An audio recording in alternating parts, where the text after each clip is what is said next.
ചാലക്കുടി പോട്ടയിൽ പകൽ നടത്തിയ കൊള്ളക്കാരനെ പിടിക്കാൻ പറ്റിയില്ല. 24 മണിക്കൂർ കഴിഞ്ഞിരിക്കുന്നു. ഏകദേശം 30 മണിക്കൂറിലോട്ട് എത്തി കാര്യങ്ങൾ. പോലീസ് വളരെ ആത്മാർത്ഥമായി ആളെ ലൊക്കേറ്റ് ചെയ്യാൻ ശ്രമിച്ചു. പക്ഷേ വളരെ തന്ത്രപൂർവ്വം, വളരെ ക്ലെവറായിട്ടാണ് ആ ഓപ്പറേഷൻ നടത്തിയത്. ഒറ്റയ്ക്കൊരാൾ ആ ബാങ്കിൽ വന്ന് കയറുകയായിരുന്നു.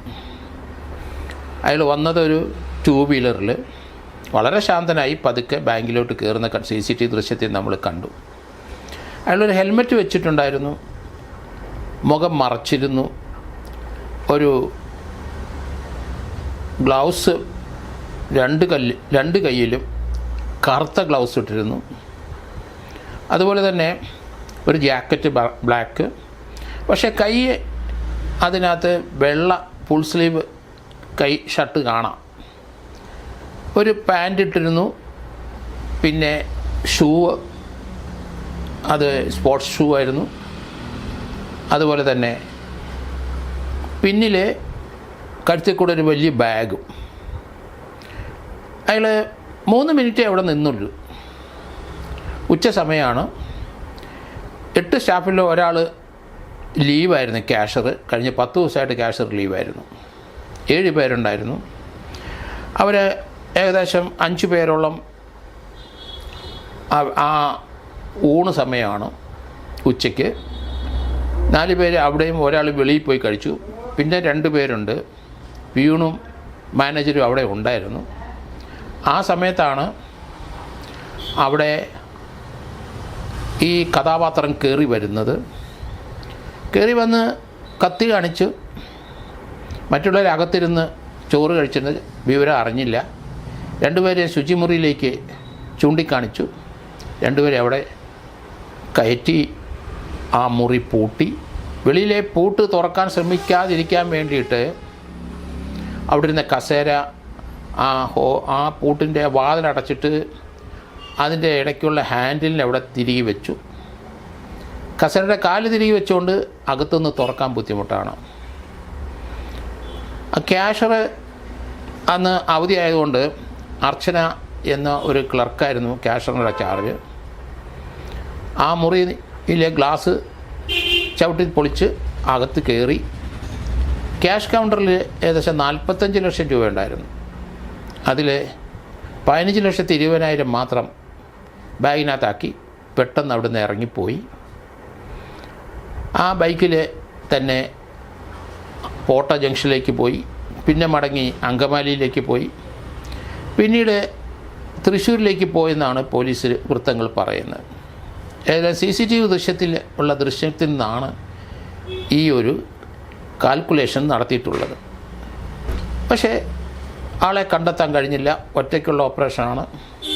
വളരെ വൈദഗ്ധ്യത്തോടുകൂടി ആണ് ആ ഓപ്പറേഷൻ നടത്തിയത്. ഉച്ച ഊണ് സമയത്ത് 10 മിനിറ്റിനകം കാര്യങ്ങളെല്ലാം നടത്തി. ആ റോഡിൽ നിന്ന് വന്ന സമയം മുതൽ അകത്ത് കയറി ഓപ്പറേഷൻ നടത്തി തിരിച്ചിറങ്ങിപ്പോയ കാര്യം നോക്കിയാൽ ഏകദേശം 10 മിനിറ്റ് മാക്സിമം, അല്ലെങ്കിൽ 8 മിനിറ്റ്. ഏതായാലും ബാങ്കിനുള്ളിൽ 3 മിനിറ്റ് കൂടുതൽ ചിലവായില്ല. എന്തുകൊണ്ടാണ് ആ 45 ലക്ഷം കൊണ്ടുപോകാത്തത്? അതിനൊരു കാരണം ഉണ്ടാവും. ഏതായാലും 15,20,000 മാത്രം എടുത്തിട്ട് ബാഗിലിട്ട് ബാക്കി എടുക്കാതെ പോയി. അതുകൊണ്ട് അതിൻ്റെ കാരണം ആരോ ഫോൺ ചെയ്തിരുന്നു വെളിയിൽ ഉള്ള ആൾക്ക്, ഈ ഷട്ടറൊന്ന് അടച്ചിടണം, ഇത് ആരോ ഈ ബാങ്കിനുള്ളിൽ കടന്നു കയറിയിരിക്കുന്നു അല്ലെങ്കിൽ എന്നുള്ള രീതിയിൽ തന്നെ ആയിരിക്കണം. ആ മെസ്സേജ് ഇയാൾ കേട്ടിരിക്കുന്നു. അതുകൊണ്ടാണ് ബാക്കി പണം നിറയ്ക്കാതെ കിട്ടിയ പണവുമായിട്ട് പോയത്, പിടിക്കപ്പെടാതിരിക്കാൻ. മലയാളത്തിൽ പറഞ്ഞത് കേട്ടെങ്കിൽ ഇതൊരു മലയാളിയാകാനുള്ള സാധ്യത വളരെ കൂടുതലാണ്. ഇതൊരു മലയാളി ബുദ്ധിയായിട്ടാണ് എനിക്ക് തോന്നുന്നത്. ഒരു നോർത്ത് ഇന്ത്യൻ ബുദ്ധി. ഇത് നടപ്പാക്കണമെങ്കിൽ ആ ബാങ്കിൻ്റെ ഉള്ളിൽ ഓരോ ക്യാബിനും എത്ര സ്റ്റാഫുണ്ടെന്നും എല്ലാം പരിചിതമാകണം. ഉച്ചയ്ക്ക് അരമണിക്കൂർ സേഫായിട്ട് കിട്ടുന്ന സമയം കണക്കൂട്ടിയിരിക്കണം. അതിൽ തന്നെ 3 മിനിറ്റ് 4 മിനിറ്റ് കൂടുതൽ ഓപ്പറേഷൻ എടുക്കുന്നില്ല. ഇയാൾ 2 കാറുകൾക്കിടയിലാണ് ഒരു കാറ് മുൻവശത്ത് ഒന്ന് പിന്നിലും ഇടയ്ക്ക് വന്ന് കൂളായിട്ട് ആ ടൂ വീലർ അവിടെ വെച്ചിട്ടാണ് ഓപ്പറേഷന് പോയത്. എന്തായാലും ഇവിടെ വെച്ച് എന്തെങ്കിലും ഉണ്ടായാൽ ഇയാൾക്ക് ഓടി രക്ഷപ്പെട്ട ഒരു കാറിൽ കയറി പോകണമെങ്കിൽ അതിനൊരു സ്പെയർ കാറ് ചിലപ്പോൾ അവിടെ ഉണ്ടാകാം. അത് ആ ബാങ്കിൻ്റെ ഫ്രണ്ടിൽ ഇരുവശത്ത് ഇട്ടിരുന്ന കാറുകൾ CCTV നോക്കിയിട്ട് അത് പോലീസ് വെരിഫൈ ചെയ്യേണ്ടിയിരിക്കുന്നു. എല്ലാം വലിയ പ്രതീക്ഷയോടെയാണ് പോലീസിൻ്റെ അഭിപ്രായങ്ങൾ പുറത്തേക്ക് വരുന്നത്. പക്ഷേ ഏകദേശം 30 മണിക്കൂറായി, ആളെ കണ്ടെത്താൻ കഴിഞ്ഞില്ല. പോലീസിനെ പറ്റിക്കുന്ന രീതിയിൽ തന്നെ CCTV ദൃശ്യത്തിൽ കിട്ടാതിരിക്കാൻ വേണ്ടി അങ്ങോട്ടും ഇങ്ങോട്ടുമൊക്കെ പോയി, ഇടറോഡിലോട്ടൊക്കെ പോയി. അതിനുശേഷം അപ്രത്യക്ഷമായി. എങ്കിലും police Thrissur railway station cover ചെയ്തിരുന്നു, എറണാകുളം റെയിൽവേ സ്റ്റേഷൻ കവർ ചെയ്തിരുന്നു, എയർപോർട്ട് കവർ ചെയ്തിരുന്നു. അതുപോലെ തന്നെ ആ ജില്ലയ്ക്കകത്ത് തന്നെ ആളെ ഒതുക്കാനുള്ള രീതിയിലുള്ള സെക്യൂരിറ്റി മെഷേഴ്സ് അവർ എടുത്തിരുന്നു. പക്ഷേ ആളെ കിട്ടിയിട്ടില്ല, മനസ്സിലായില്ല. വളരെ പ്രതീക്ഷയോടെ തന്നെയാണ് പോലീസിന് ഇതുവരെ പിടിക്കപ്പെടും എന്ന് പറയുമ്പോൾ ആൾ കസ്റ്റഡിയിലുണ്ടോ എന്ന് വരെ സംശയം നമുക്ക് തോന്നാം. പക്ഷേ ഇതുവരെ പോലീസ് മിണ്ടിയിട്ടില്ല. അതിൻ്റെ അർത്ഥം വളരെ വൈദഗ്ധ്യത്തോട് തന്നെ ഇയാൾ ഓപ്പറേറ്റ് ചെയ്തു. ഹിന്ദി 2 വാക്കുകൾ പറഞ്ഞു. അത് ഒരു മലയാളിക്ക് പറയാൻ പറ്റുന്ന വാക്കുകൾ തന്നെ. മലയാളി ഹിന്ദി അറിയാവുന്ന ഒരാളായിരിക്കണം ഈ കള്ളൻ. അതോടൊപ്പം തന്നെ ഇയാൾക്ക് മറ്റ് സഹായികളാരുമില്ല, തനിപ്പിടിയാണ് നടത്തിയെന്നാണ് നമ്മൾ കരുതുന്നത്. പക്ഷേ ഈ ആളിൻ്റെ പ്രവൃത്തി ഓരോന്നൊക്കെ വളരെ ഇൻ്റലിജൻ്റായ, വളരെ പ്രിസൈസ്ഡായ ഒരു ഓപ്പറേഷനാണ് നമ്മൾ കാണുന്നത്. പകൽക്കൊള്ളയാണ്. എത്ര തന്മയത്വത്തോടെ, എത്ര ക്ലെവറായിട്ടാണ് ഒറ്റയ്ക്ക് ഒരു മനുഷ്യൻ ആ ഓപ്പറേഷൻ നടത്തിയത്. അയാൾക്ക് പോലീസിനെ പറ്റി വ്യക്തമായ ധാരണയുണ്ട്. കാരണം കേരള പോലീസിൻ്റെ അന്വേഷണം മിക്കവാറുള്ള കേസുകൾ നമ്മൾ നോക്കുമ്പോൾ CCTV ദൃശ്യം 50-100 കിലോമീറ്റർ അകലെ വരെയുള്ള എല്ലാം നോക്കി ആളിൻ്റെ മൂവ്മെൻറ്റ് എവിടെ ചെന്ന് കൂടണയുന്നു ഒക്കെ കണ്ടുപിടിച്ചിട്ടാണ് പല മർഡർ കേസുകളും നമ്മൾ തെളിയിക്കുന്നത്. അത് CCTV ദൃശ്യം കഴിഞ്ഞാൽ പിന്നെ പോലീസ് വാഹനങ്ങളിലാണ് പ്രതിയെ കണ്ടെത്താനായിട്ട് ശ്രമിക്കുന്നത്. അതുപോലെ തന്നെ ഫ്ലാറ്റ് കേന്ദ്രീകരിച്ച്, താമസ സ്ഥലവും കേന്ദ്രീകരിച്ചുള്ള എവിഡൻസ്, ഇതിലാണ് മിക്കവാറുള്ള കേസുകൾ ഡിറ്റക്ഷൻ ആകുന്നത്. എന്നാൽ ഇതൊക്കെ മനസ്സിലാക്കിയ കള്ളൻ തന്നെയാണ്. അതുകൊണ്ടാണ് വാഹനത്തിൽ നിന്ന് കിട്ടാൻ സാധ്യതയില്ല. ആ വാഹനം മോഷ്ടിച്ചത് തന്നെ, അതിന് യാതൊരു സംശയമില്ല. എവിടുന്നെങ്കിലും മോഷ്ടിച്ചിട്ടുള്ള വണ്ടി അത് നമ്മൾ ലൊക്കേറ്റ് ചെയ്താൽ, ആ വാഹനത്തെ ഉടമയെ ലൊക്കേറ്റ് ചെയ്താൽ തന്നെ ആ ഉടമയ്ക്ക് ഈ കള്ളനെ അറിയില്ല, അയാളുടെ വാഹനം മോഷണം പോയതാണ് എന്ന് പോലീസ് കണ്ടെത്തുമെന്ന് മാത്രമേ ഉള്ളൂ. അതിനകത്ത് ഒരു റിസൾട്ട് ഉണ്ടാവും തോന്നുന്നില്ല.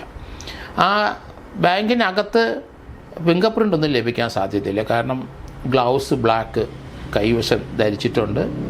ഫുഡ് ഇംപ്രഷന് അയാളുടെ ഷൂവിൻ്റെ അവിടെ ലഭിച്ചിട്ടുണ്ടോയെന്നറിയില്ല. അത് പോലീസ് അക്കാര്യം മറന്നുപോയോ, ആൾക്കാരെല്ലാം വന്നു കയറിയപ്പം. കാരണം ഇയാളുടെ ഫുഡ് ഇംപ്രഷൻ അല്ലെങ്കിൽ ഷൂവിൻ്റെ ഇംപ്രഷൻ ലഭിച്ചതിന് അതെടുത്തിട്ടുണ്ടോ എന്ന് സംശയം. വേറെ ഫോറൻസിക്കോ അതുപോലെ ഫിംഗർ പ്രിൻ്റോ ഡോസ് കോഡോ ഒന്നും വന്നിട്ട് വലിയ മെച്ചം ഉണ്ടാകുന്നില്ല. ബൈക്കിലാണ് രക്ഷപ്പെട്ടിരിക്കുന്നത്. അവിടെയുള്ള ഒരു പള്ളിയുടെ താഴത്തെ നിലയിൽ, പള്ളിയോട് ചേർന്നുള്ള കെട്ടിടത്തിൻ്റെ, പള്ളിക്കാരുടെ കെട്ടിടത്തിൻ്റെ താഴത്തെ നിലയിൽ 8 കടകളുണ്ട്. അതിലൊരു കടയിലെ ഭാഗത്താണ് ബാങ്ക് പ്രവർത്തിക്കുന്നത്. ഈ സംഭവം നടന്നിട്ട് അപ്പുറത്ത് ഇപ്പുറത്തുള്ളവരാരും ഇതറിഞ്ഞിട്ടില്ല. 2:13 മുതൽ 2:16 ഓപ്പറേഷൻ കഴിഞ്ഞു. ഏതായാലും നല്ല ക്ലിയറായ, ക്ലെവറായ, ഇൻ്റലിജൻ്റായ ഒരു ഓപ്പറേഷനാണ്. ആളെ കണ്ടെത്താൻ കഴിയുമോ എന്നെനിക്കൊരു സംശയമുണ്ട്. ഇതിനകത്ത് പോലീസ് നോക്കേണ്ടത്, പോലീസിനെ പറ്റി, പോലീസിന് ഇൻവെസ്റ്റിഗേഷനെ പറ്റി നല്ല തറോ നോളജുള്ള ഒരു ക്രിമിനലാണ് ഇയാൾ.